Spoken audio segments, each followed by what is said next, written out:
사사 입다의 이제 이야기들을 함께 좀 오후에 살펴보려고 하는데요. 입다라는 인물은 좀 기드온과 비교가 많이 되는 인물입니다. 그래서 일단 이 입다가 들어서게 되는 그 배경부터 시작을 해서 하나씩 좀 살펴보려고 합니다.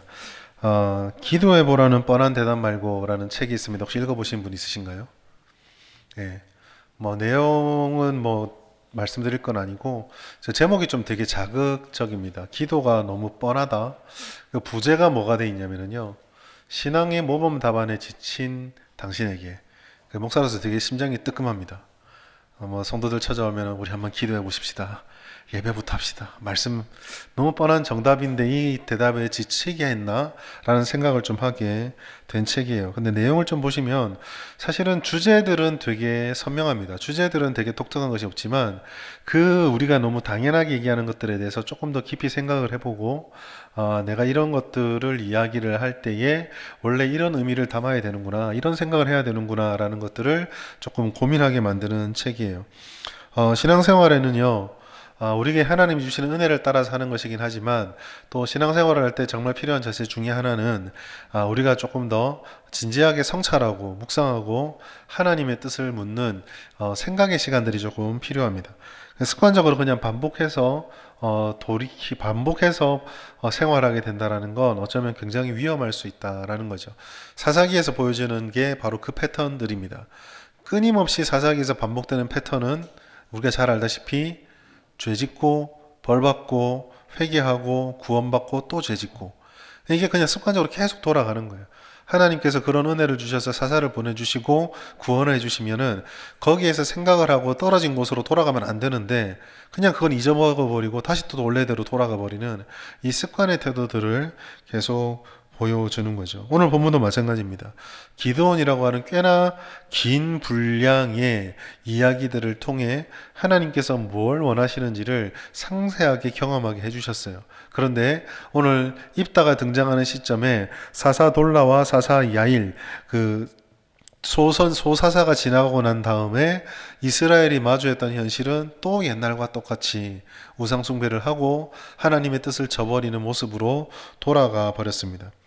성찰 없는 신앙, 그리고 습관적으로 정답이다라고 여겼던 것을 그냥 그것만 붙잡았을 때 의미 없이 걸어가면은 우리가 어떤 어처구니 없는 상황에 빠지게 되는가를 오늘 본문이 보여주는 거죠. 특별히 오늘 본문에서 명백하게 드러나고 있는 한 가지 심각한 상황은 이스라엘 사람들이 지금 보여주고 있는 무감각과 무능력입니다.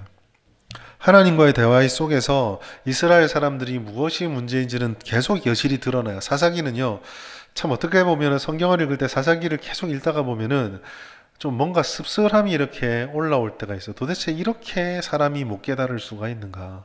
이렇게 익숙한 상황들이 반복적으로 일어날 수가 있는가? 근데 그게 일어나고 있거든요. 하나님과의 대화 속에서 사사들을 통해서 많은 은혜를 받았음에도 그들은 뭐가 문제였는지, 뭐가 잘못됐는지, 어디서부터 내가 내 이런 삶을 세워가야 될지를 생각하지를 못했습니다. 하나님께서는 오늘 우리가 17절부터 있지만 그 앞에 있었던 16절까지 말씀을 통해 하나님께서 이스라엘의 거듭된 죄에 대한 분노, 실망, 그리고 그 안타까운 마음들을 여과없이 드러내 보여주셨어요. 물론 은혜가 있습니다. 16절에 보시면 이와 같은 이스라엘 상황에 대해서 하나님께서 근심하였다라고 되어 있어요. 그러니까 이스라엘 사람들이 이 죄를 짓고 하나님 앞에 실패하는 것을 바라보면서 그것 때문에 고통받는 것을 바라보면서 하나님께서 네가 사서 하는 고통이니 잘됐다라고 조금 속된 말로 아이 꽃이다 하고 그렇게 계신 분이 아니다는 거예요. 자녀들이 아파하는 걸 바라보며 하나님도 마음이 아프고 근심하지만 그럼에도 불구하고 이들의 이런 태도들이 늘 부족하지만 늘 이렇게 안타까움과 연약함으로 보여지고 있다는 거죠. 그러나 이와 같은 것들에 대해서 이스라엘이 깨닫지 못하게 되고 전쟁은 또 눈앞으로 다가오게 됩니다. 오늘 본문에 보시면 암몬 자손이 또다시 모여서 길르앗의 진을 칩니다. 17절에 보시면은 모여서라고 단어가 표현되어 있는데요. 이 모인다라는 것은요, 특별한 목적을 관철시키기 위해서 의지를 가지고 집결하는 행동입니다. 그런데 잘 보시면은 17절에 보면 또 모여서가 하나 더 있죠. 누가 모이죠? 뭐 암몬 자손이 모이는 것을 보며 이스라엘 자손도 모여요. 근데 이 모인다가 우리나라 말로는 똑같은 단어인데 히브리 말로는 다릅니다. 여기서 모인다라는 뜻은요, 흩어진 물이나 물건들을 그냥 단순하게 모으는 거예요. 암몬은 목적을 가지고 모였습니다. 근데 이스라엘은 그냥 모인 거예요. 차이가 있죠. 한쪽은 목적이 분명한 정예병이지만 다른 한쪽은 일단 모이고 본 오합지졸에 불과합니다. 물론 막아야 된다는 목적이 있을지 모르겠지만 이게 오합지졸로 판명될 수밖에 없는 이유는 하나님께서는 암몬을 이겨야 된다가 목적이 아니라 하나님 앞에 돌아와야 된다가 목적인데 이스라엘은 그 목적을 전혀 모르고 있거든요. 그러니까 그냥 모인 겁니다. 하나님께 보이기 위한 의지로 우상들을 제거하는 일들을 빈번하게 했지만 여전히 변화도 감지되지 않죠. 갈등의 구도는 분명해요. 이스라엘이 하나님의 뜻을 버리고 조금 극단적으로 말하면 배교의 죄에 빠진 겁니다.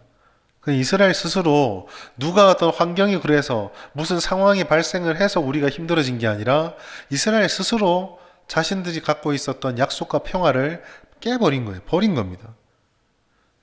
그리고 우리가 사사기의 긴 역사를 통해서 보았듯이 그와 같은 상황의 회복은 온전히 하나님만 의지하고 주님께 돌아왔을 때 일어나게 됩니다.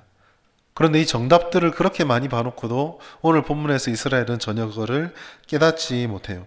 17절과 18절 말씀에 여러 가지 일들이 벌어지고 있지만 그 속에서 이스라엘의 모습이 얼마나 무각한지가 더 드러나요. 하나님의 앞에서 이스라엘의 고민은요, 하나님 앞에서 우리가 순결해야 된다, 영적으로 회복돼야 된다, 하나님이 기뻐하지 않는 자리에서 빠져나와 하나님이 기뻐한 자리에 서야 된다는 결심은 하나도 없습니다. 그저 그 짧은 두 줄이지만 그 두 절, 모인다는 단어를 통해서 우리에게 보여주는 것은 이스라엘은 지금 그냥 어떻게든지 이 상황만 모면하고 싶은 거예요. 전쟁의 위기를 극복하고 싶고 지배당하고 싶지 않고, 그들이 지금 가장 근심하고 있는 것은요, 하나님께서 무엇을 원하실까가 아니라 이 전쟁을 우리가 바라는 대로 승리로 이끌어질 지도자가 없느냐, 그것만 지금 생각하고 있습니다. 18절 말씀 보시면 심지어 뭐라고 말하냐면 그가 이렇게 승리를 주면은 우리의 모든 사람들의 머리가 될 것이다 라고 이야기를 해요. 결론적인 얘기지만 이스라엘은 머리가 없었던 적이 단 한 번도 없죠. 이스라엘은 항상 하나님이 머리였습니다. 근데 스스로 하나님이 머리가 아니라고 생각하니까 누군가 머리를 찾는 거예요. 나중에 이 사사기가 끝나고 나서도 이스라엘이 보여줬던, 각자의 소견이 옳은 대로 살았던 이스라엘이 최종적으로 선택했던 것, 수백 년의 세월 동안 그들의 실패 속에서 최종적으로 선택했던 것이 하나님이 왕이다가 아니라 우리도 왕이 있어야 된다. 이게 이 사람들의 결론이었거든요.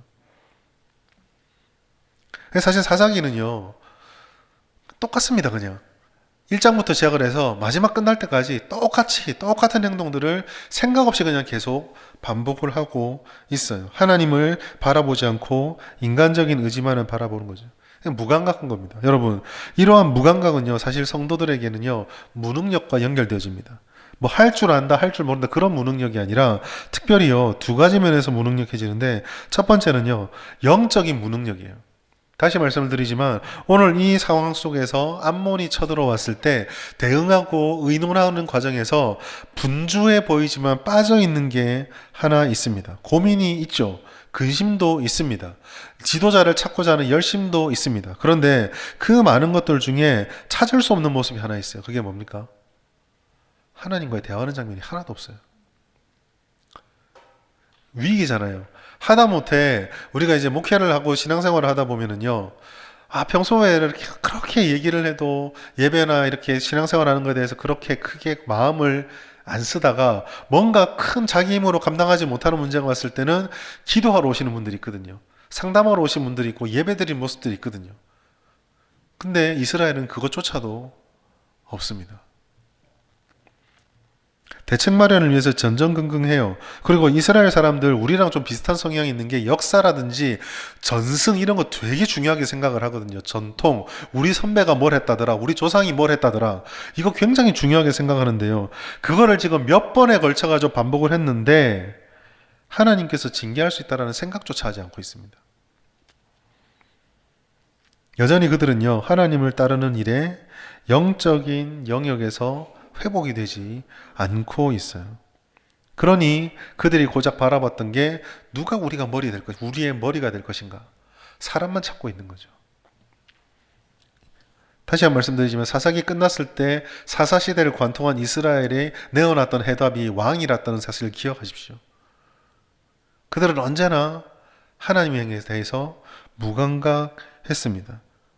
사람 필요하죠. 하나님은 사람을 통해서 일하십니다. 그러나 중요한 것은요, 사람은 영웅시되고 존중받고 신성화될 존재가 아니라 그저 하나님이 쓰시는 도구에 불과하다라는 거죠. 다윗이 뛰어납니까? 다윗을 다윗으로 사용하신 하나님이 뛰어나십니까? 하나님이시죠. 무뎌진 영적 감각은 하나님을 찾아야 될 때, 하나님 앞에 손을 열리고 하나님을 일단 삶의 우선순위로 놓아야 되는 그 시점에 이거를 깨닫지 못합니다. 그러면 그 빈자리는 어떻게 채워질까요? 결국 자기 생각과 자기 열심이 채워질 수밖에 없는 거예요. 여러분, 사람은요, 빈자리를 못 견딥니다. 공간을 못 견뎌요. 공간이 비어 있으면 뭐 우리가 여백개미 하는데, 심령에서 공간이 생기면 사람은 이걸 여백개미로 남겨놓지 않고 뭔가를 채웁니다. 우리의 본성이죠. 당연히 하나님이 없으면 그 자리에 하나님의 것이 채워지지 않고 우리가 되게 익숙한 것들, 우리가 굉장히 자주 접했던 것들, 우리의 생각 속에 가장 많이 들어있던 것들이 그 자리를 차지하게 되는 겁니다. 이스라엘 사람에게는 인물이었어요. 두 번째로, 그러다 보니까 이들이요, 하나님이 주시는 그 은혜를 통해 사사라든지 믿음의 그 역사와 유산들을 누렸지만 이 믿음의 유산을 잘 전달하지 못했어요. 그게 이제 인물의 부재라는 현실로 나타나게 되는 거지만, 어쨌든 하나님께 주시는 그 은혜들을 잘 계승하고 그 은혜들을 잘 길러가고 그 은혜들을 잘 묵혀가는 것에 이스라엘은 실패했습니다. 사람들을 기르는데도 실패했고 훈련하고 세워지는데도 실패했습니다. 사사기를 보면서 드는 의문 중에 하나는요, 이 사사기 시대에 이스라엘 주변에 이 수많은 이웃들이, 수많은 나라들이 갑자기 생겨난 게 아니라는 거예요. 항상 있었거든요. 처음부터. 암몬도 그렇죠. 미디안도 그렇죠. 블레셋도 그렇죠. 모압도 그렇죠. 늘 있던 사람들이에요. 의문은 이겁니다. 맨날 당하고 맨날 옆에 보는데 어떻게 이렇게 매번 인물이 없을까? 어떻게 이렇게 매번 사람을 세우지 않을까? 어떻게 이렇게 매번 영적으로 그걸 전승해서 가르치지 않고 깨우치게 하지 않을까? 근데 사실 이거는 오늘 우리의 질문이기도 합니다. 우리의 고민이기도 해요. 매년마다 이제 나오는 책들 중에 그 교회의 트렌드를 연구하는 목회 데이터 연구소에서 2023년부터인가 22년부터인가 매년 그 책자를 냅니다. 내년에 이러이러한 목회의 현실들을 닥칠 것 같습니다. 예측을 내는데요. 그 예측들마다 몇 년 동안 빠지지 않고 등장하는 것 중에 하나가 다음 세대 문제예요. 10대부터 20대, 30대부터 40대. 우리가 처해 있는 이 고민들도, 우리는 사실 부흥의 세대, 아마 그 부흥이라는 것을 경험하는 세대가 제가 마지막인 것 같습니다. 40대 후반에서 50대 초반. 뭔가 그래도 교회에서 뭘 해보니까 으쌰가 있더라. 이걸 경험한 마지막 세대거든요. 지금 40대 초반, 30대, 그나마 좀 낫고 30대에서 20대로 내려갈수록 가장 안타까운 게 뭐냐면은 하나님 붙잡았더니만 이렇게 되더라를 경험해 본 적이 없어요. 부흥이 그냥 머리에만 있는 거죠. 보지 못하는 거니까 잘 전달되지 못하는 게 있는데, 이와 같은 위기들이 사사시대에도 그대로 존재했다는 겁니다. 신앙을 전수하고 믿음으로 사람을 세우기 위해서 때로는 교육하고 때로는 양육하고 때로는 함께 살아가고, 이러한 것들이 잘 전달이 안 됐어요. 이스라엘은 여기서 실패를 했습니다. 신명기에서 가장 강조했던 게 뭐냐면은, 일어났던 일들을 너의 자녀들에게 문설주에 새기고 옷에 달고 머리에 붙이고 기억나게 하라였거든요. 전하라였거든요. 여러분, 무감각과 무능력이 연결되면서 이 이스라엘 공동체 전체는 밑으로 깔아앉기 시작을 했습니다. 우리가 영적으로 무감각해질 때 그것이 우리에게 무능력으로, 주님을 찾는 것에 무능력하고 주님을 전하는 것에 무능력함으로 이어지게 되면은요, 우리가 생각하는 것보다 훨씬 더 우리들을 어렵게 만들고 우리의 마음을 깔아앉히게 돼요. 그렇다면 반대가 되면 어떻게 될까요? 영적 무감각들이 각성이 되어지고 우리가 하나님에 대한 감각들이 깨어나서 주님을 정말 바라게 되면은요, 우리가 기대하고 생각하는 것과는 전혀 다른 일들이 우리의 삶에서 일어나게 되는 거예요. 신앙이 회복되어지고 교회와 성도들이 자기 앞가림의 급급한 단계를 벗어나서 많은 역사 속에 있었던 일들처럼 교회와 성도들이 제대로 깨어났을 때는 언제나 그 사회에도 선한 영향력이 미쳤습니다. 일제시대 우리나라가 그랬었고요. 중세의 그 암울한 시대에 종교개혁과 르네상스가 결합이 되면서 문화 반등과 사회 발전으로 나타났던 것도 마찬가지고요. 영국의 청교도들이 신앙을 찾아서 미국으로 건너갔을 때 인디안들이 가득했던 그 땅이 세계를 주름잡는 땅으로 바뀌게 되는 데에도 이와 같은 하나님 앞에 영적으로 깨어있는 감각들이 한몫을 했다라는 거죠. 오늘 우리는 이러한 관점에서 우리 자신의 영혼을 조금 돌아보아야 합니다. 두 번째로요, 오늘 말씀 속에서 그러면 그와 같은 감각만 깨어나면 되는가? 그 감각이 왜 무너졌는가의 본질적인 이유들을 마지막으로 좀 말씀해 주고 있어요. 그것은요, 입다를 세우는 장면에서입니다. 자, 영적으로 감각이 살아나야 된다. 하나님 앞에 인물을 세워가야 된다. 좋은 얘기죠. 그러면 거기에 상응하는 인물을 하나님께서 보여주실 것 같아요. 근데 하나님의 답이요, 11장 1절부터 3절까지 말씀 보시면 입다입니다. 우리 하나님은요, 때로는 되게 짓궂은 장난꾸러기 같으세요. 우리가 기대하는 것들을요, 뻔히 알면서, 왜 그런 거 있잖아요. 우리가 애들 놀릴 때 내가 저거 먹고 싶어, 그런 이거 주면서 이거 이럴 때 있잖아요. 하나님 꼭 그러는 것 같아요. 하나님은 우리는 입다를 바라지 않았어요. 그런데 하나님은요, 입다를 보여주시는 거예요. 왜 그런가 보시겠습니다. 자, 오늘 하나님께서 선택한 사람 입다입니다. 길르앗 사람 입다는 큰 용사였고 기생이 길르앗이 나. 이미 이 말씀에서부터 안 맞아요. 큰 용사인데 기생이 낳은 아들이래요. 이스라엘이 얼마나 정교를 중요하게 여깁니까? 그런데 큰 용사라고 하는 붙여진 이 사람의 입다가 출신이 기생의 자녀예요. 1절부터 3절까지의 입다의 내력과 상황을 잘 말해주고 있는데, 이전에서는 심지어 아들들이 입다를 쫓아낼 때 너는 다른 여인의 자식이다라고 말해요. 그러니까 어떻게 보면 입다의 가문에서 정식으로 결혼관계도 아닌 뭔가 깨끗하지 않고 떳떳하지 않은 그런 관계 속에서 태어난 일종의 사생아처럼 취급을 받고 쫓겨난 겁니다. 다시 말해서 이렇게 쫓겨난 입다를 바라보면서 아유 저 인생이 불쌍하지가 아니라, 이스라엘의 그 당시 문화를 생각해 보면 아무도 측은하게 여겨주지 않는 그냥 그런 인물에 불과한 거예요. 많은 차별을 받았을 것이고 어려움을 겪었습니다. 심지어 그와 같은 사람들이 우리 영웅기죠. 그렇게 갔더니만 그 삼국지를 생각해 보세요. 유비는 몰락한 그 한나라의 왕족 출신입니다. 그것도 지금 조사가 맞는지는 모른다 그래요. 그런데 그 초라한 유비가 그냥 초라하게 돗자리나 짜는 사람으로 끝날 것 같은데 그 옆에 누가 딱 달라붙으면서 갑자기 확 튀죠. 누구죠? 관우와 장비. 예. 적어도 입다가 초라한 사람이면 그 정도 되는 급이 붙어야 되는 거 아닙니까? 3절에 뭐라고 되어 있습니까? 잡류가 그에게 모였다고 되어 있습니다. 여러분, 여기서 잡류는요, 우리가 잡류란 말이 좀 험악하니까 무슨 건달들인가? 이렇게 생각할 수 있는데 그게 아니에요. 건달은 힘이라도 있죠. 여기서 잡류는요, 가치 없는 사람들이라는 뜻입니다. 그러니까 두려움의 대상도 안 되는 거예요. 모이든 말든 오든 말든 있든 말든 아무 관심도 없는 사람들이 입다 주변으로 모여드는 거예요. 1, 2, 3절을 딱 종합해 보면요, 결론 내릴 수 있는 거 하나입니다. 입다는 아무짝에도 쓸모없는 사람이다. 누구도 좋아하는 사람이 아니에요. 누구도 관심 가지는 사람이 아닙니다. 그런데 하나님께서요, 이 모든 이야기들을 완전 뒤집어 놓는 한 절을 딱 보여주시는 게 그게 큰 용사예요. 1절에 이 큰 용사는요, 언제 사용되냐면요, 하나님께서 기드온을 부르실 때 똑같은 말을 써요. 사사기 6장 12절 말씀 같이 한번 읽어볼까요? 시작. 여호와의 사자가 기드온에게 나타나 이르되. 아멘. 우리가 신앙생활을 할 때 참 어려운 게 바로 이 지점입니다. 누구나 다 생각하는 것과 하나님의 눈이 너무 다른 거예요. 모든 기반을 잃어버려서 사회의 소외계층 속에서 젖어 있는 사람입니다.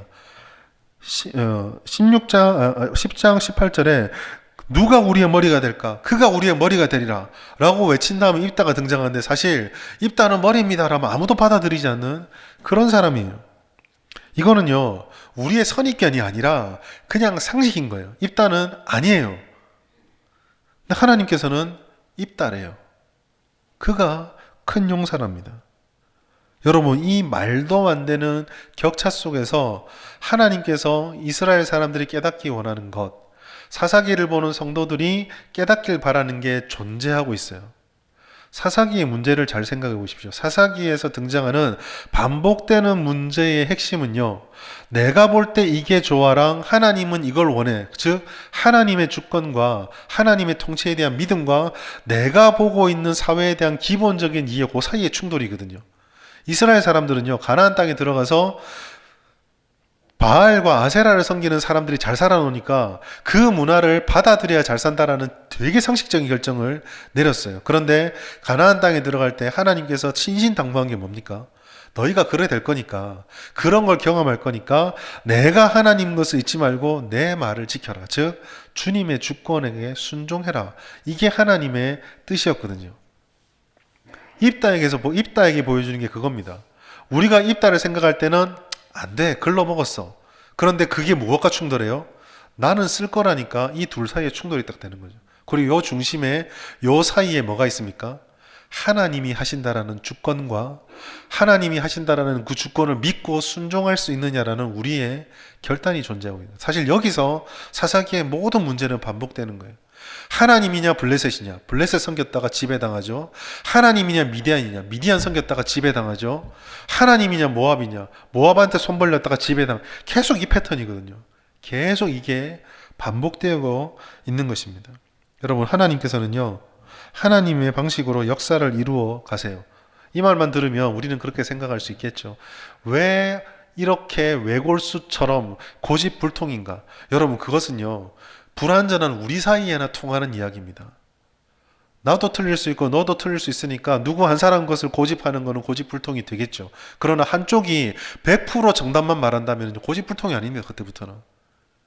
그 사람이 그냥 맞는 거예요. 그러니까 하나님께서 내 방식으로 일을 하신다는 것은 고집불통인 것이 아니라 우리에게 가장 좋은 것, 이 땅에서 일어날 수 있는 일들 중에 가장 좋은 일을 행하시는 거거든요. 사람의 시각에서 입다는 아니지만 하나님이 입다다 그러니까 입다가 머리가 되고 쓰임을 받게 되는 것입니다. 앞으로 입다가 어떤 일을 하느냐는 사실 우리가 묵상해 보면서 거기서 교훈이 있겠지만 이미 여기서 우리가 가져야 될 교훈은 다 가지게 된 거예요. 하나님께서 주권적으로 역사를 하신다는 이 믿음. 오늘날 이 땅을 살아가는 성도들과 교회들에게 여러 가지가 약해져 있고 회복해야 되는 것이지만 그 중에서도 손으로 꼽을 수 있는 것 중에 하나가 바로 이 하나님 주권에 대한 신뢰이자 확신입니다. 제가 몇 번씩 그 탐방을 갔다 오고 나서 그냥 간단하게 충격받았던 얘기들을 드렸는데요. 지금도 고민해보면 그건 것 같아요. 제일 충격받았던 게 세속주의적이다, 복만 추구하는 교회다고 생각했는데 이네들이 너무 하나님이 주권 앞에 순종하려고 너무 발버둥을 치고 있는 거예요. 교만이 많이 깨졌죠. 우리는 하나님께서 이렇게 말씀하셨다, 이거를 하자 그러면 혹 쉽게 못하는 부분들이 있었던 것 같은데 그거를 너무 아무렇지도 않게 순종을 하고 있더라고요. 우리에게 정말 시급한 것은요, 하나님의 주권에 대한 믿음의 회복이에요. 우리는 다 계산을 잘합니다. 우리도 여기 계신 분들이 정말 각자의 분야에서 삶을 살아오셨기 때문에 우리가 가지고 있는 삶의 셈법과 판단들이요, 굉장히 수준이 높습니다. 그러나 하나님께서 원하시는 것이 깨달아질 때는 과감하게 다 내려놓을 수 있는 그와 같은 결심이 우리에게 있어야 되죠. 우리가 이해하지 못하는 상황이 닥치거나 나날이 변하고 혼란스럽기만 한 현실과 상황 앞에서 무기력한 우리를 발견할 때, 도저히 이게 아닌 것 같지만 계속 주님이 무언가 우리에게 원하시는 것 같을 때, 바로 그때 역사의 주관자이신 하나님을 믿으며 믿음의 소망을 가지고 우리의 것들을 내려놓을 수 있는 훈련들이 필요한 것입니다. 사실 입다는 기도원과 좀 달라서 결론부터 우리가 입다 얘기를 보시면 좀 나누겠지만, 성공을 하였으나 엄청난 실수를 하게 됩니다. 그 실수도 바라보면 하나님이 아니라 자기를 쫓았다가 하는 실수예요. 우리는요, 비틀거릴지라도 주님의 역사에 순종해야 됩니다. 우리가 하나님을 바라볼 때 우리의 예측을 뛰어넘으시는 예측 불허의 의외의 역사와 준비하심이 하나님에게 있다. 이걸 우리는 기억해야 돼요. 그리고 겸손히 그 앞에 설 때 우리는 머리를 숙여야 됩니다. 주님이 선하십니다. 믿음과 깨달음을 주시고 같이 순종할 수 있는 힘을 우리에게 달라고 우리는 경배해야 되고 기도해야 되죠. 결국 믿음이라고 하는 것은요, 하나님이 전부이시고 하나님께서 하신 일이 옳고 그 앞에 우리가 우리 자신을 드릴 때 우리를 막 이용하다가 버리시는 분이 아니라 그 옳은 일을 이루시는 일에 우리를 동참시켜 가시는 은혜의 주님이라는 것을 믿는 것, 그렇게 우리 하루하루를 살아가는 것이 믿음 생활입니다. 물론 이런 결심을 한다고 해서, 머리로 알았다고 해서 쉽게 되느냐? 참 쉽지는 않죠. 때로는 우리가 살아가는 삶의 상황들과 우리가 겪는 문제들이요, 굉장히 가혹하게 느껴질 때가 있습니다. 주님만 믿고 하나님 하신다는 거 믿고 인내하려고 하는데 그 인내의 과정이 때로는 우리 뼈를 다 녹이는 것처럼 힘들 때도 있어요. 우리는 연약하기 때문에 그런 과정이 길어지다 보면 다시 스스로를 묻게 되죠. 내가 잘못 선택한 거 아닌가? 내가 속은 거 아닌가? 언제까지 이렇게 해야 되는가? 그러나 여러분, 우리는 하나님의 말씀을 기억해야 합니다. 하나님께서 우리에게 약속하신 것은 재앙이 아니라 평안이고 미래와 소망이에요. 그리고 예수님께서도 그 엄청난 불안에 쌓여 있고 엄청나게 예측할 수 없는 현실을 맞닥뜨리고 있는 제자들에게 가시면서 마지막 주셨던 약속도 평안이었습니다. 요한복음 14장 27절 같이 읽겠습니다. 시작. 평안을 너희에게 끼치노니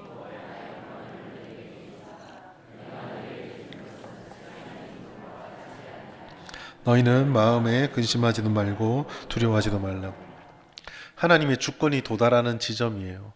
하나님께서 우리를 인도하실 때 그 과정이 어떠할지라도 베풀어 주신 은혜가 우리를 평안으로 누리게 하심과 동시에 결국 그 길을 쫓아갔을 때 마지막 도달하는 곳은 주님이 약속해 주신 평안의 열매입니다.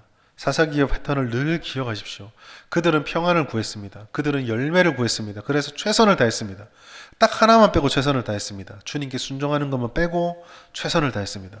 결국 그들 손에 쥐었던 것은, 그들이 그토록 얻고 싶었던 것은 다 놓쳐버린 채 피하려고 했던 것만 고스란히 다 짊어지고 하나님 앞에 무릎 꿇을 수밖에 없었던 거죠. 어떤 의외의 준비가 있다 할지라도, 어떤 알 수 없는 역사도 우리를 사랑하시는 하나님의 믿음 안에서 바라보면 모든 것이 이해가 되고 아니오가 되지 않습니다. 때로는 이해되지 않아도 하나님께 힘을 구하며 하나님 앞에 인내하는 법을 배워가야 됩니다. 우리가 입술로는 늘 고백하지만 하나님의 역사는 실패함이 없어요. 그래서 오늘 말씀을, 이 오후의 말씀 속에서 우리에게 주시는 교훈이자 결론은 두 가지입니다. 첫 번째, 영적 무감각에 내가 빠져있지 않은지를 늘 살피십시오. 영적 무감각에 빠져있는지는요, 예배와 말씀과 기도와 같이 하나님과의 깊은 시간 속에서 깨닫게 됩니다. 특별히 이 중에서도 말씀을 가까이 하십시오. 하나님의 말씀 속에서 우리에게 무엇을 깨닫게 하시는지, 내가 어디로 가고 있는지를 알게 해주셔야 돼요. 물론 말씀이 우리의 삶에 적절한 답을 정확하게 주지는 않습니다. 그러나 여러분, 우리가 말씀을 왜 읽어야 되냐면요, 말씀을 읽으면 우리가 마치 누군가 교제를 할 때 그 사람과 대화를 많이 하면은 어떤 문제 앞에서 그 문제를 묻지 않더라도, 평소 때 나와 가까이 했던 그 사람이 이런 모습을 보면 이거를 좋아할 거야, 이거를 싫어할 거야를 깨달을 수가 있습니다. 주님의 말씀을 가까이 하면은 내가 사업을 해야 될지, 식당을 해야 될지, 치킨집을 해야 될지, 뭘 해야 될지는 정확하게 말씀해 주지 않더라도 그 모든 과정에 고민하고 있는 나를 만나 주셨던 하나님으로 생각하고 돌아봤을 때 하나님께서 내게 이러한 것을 원하시는구나를 깨달을 수가 있게 되는 거죠. 말씀을 가까이 하고 하나님께 기도하는 은혜를 구하고 깨달을 수 있도록, 멈추지 않도록 주님을 의지하면서 내가 영적으로 무감각에 빠지지 않도록 내 영혼을 끊임없이 깨워가야 합니다. 예배의 자리, 말씀의 자리, 기도의 자리, 그리고 성도들과의 교제의 자리를 통해서 우리의 영혼을 끊임없이 자극하십시오. 그리고 하나님의 주권을 인정하는 훈련을 합시다. 작은 것에서부터 성도들의 공동체가 서로 의지하게 되고 인내 시간을 이겨내는 이 모든 과정을 작은 것에서부터 우리는 훈련을 해야 됩니다. 주님을 인정하는 것, 내 재산의 90%를 틀어서 하나님 앞에 뭔가를 하는 거 우리 결단 못합니다. 그럼 언제부터 할까요? 다음 주 청지기 지원서 쓸 때부터 하면 됩니다. 하나님의 말씀은 그 작은 거 종이 쪼가리 하나 표시하는 것 거기서부터 시작하면 돼요. 그거 표시한다고 해서 통장에 잔고를 털어가고 그렇게 하진 않습니다. 우리가 그 작은 것에서부터 하나님의 주권에 순종하는 훈련이 쌓여갔을 때 결정적인 순간에 하나님께서 이걸 원하신다와 내가 고민하고 있다가 충돌하는 순간 그 훈련들이 쌓여서 하나님이 기뻐하는 주권에 순종하는 결심을 하게 되는 거죠. 하나님께서는 우리의 선하신 아버지이십니다. 하나님께서 예비하신 모든 것이 우리에게 좋은 것이에요. 그래서 하나님께 드리면 때로는 순간적으로 우리에게 뭔가 빠져나가는 것 같더라도 결국은 하나님께서 반드시 이루어지심을 통해 내가 생각했던 것보다 더 크고 아름다운 은혜의 열매들이 우리의 삶에 맺히게 되는 거예요. 우리에게는 늘 두 갈래 길이 있어요. 이스라엘 사람들처럼 자기가 원하는 것을 또 붙잡았다가 다시 빠지는 이 사사기의 패턴에 들어갈 것인지, 아니면 벗어나서 사도 바울이 하늘에서 나타났던 예수님을 보고 자기가 생각했던 것들을 다 내려놓고 주님을 만나는 결심을 해서 인생의 변화를 이루었던지, 이 두 갈래길 속에 늘 직면합니다. 삶에 이번 한 주 동안 삶을 살아가며 작은 순간에서부터 내가 영적으로 무감각하지 않도록 나를 깨우며 하나님께서 기뻐하는 뜻에 순종하는 삶들을 살아서 결국 하나님이 주시는 은혜의 삶을 누리시고, 의외의 인물이었지만 필연적인 인물이 있다가 세워졌던 것처럼 의외의 선택을 했지만 반드시 그렇게 될 것이라고 약속하신 그 하나님의 약속을 내 인생에서 누리며 이번 한 주도 주와 동행하며 살아가시는 우리 모든 성도님 되시기를 예수님의 이름으로 축복합니다.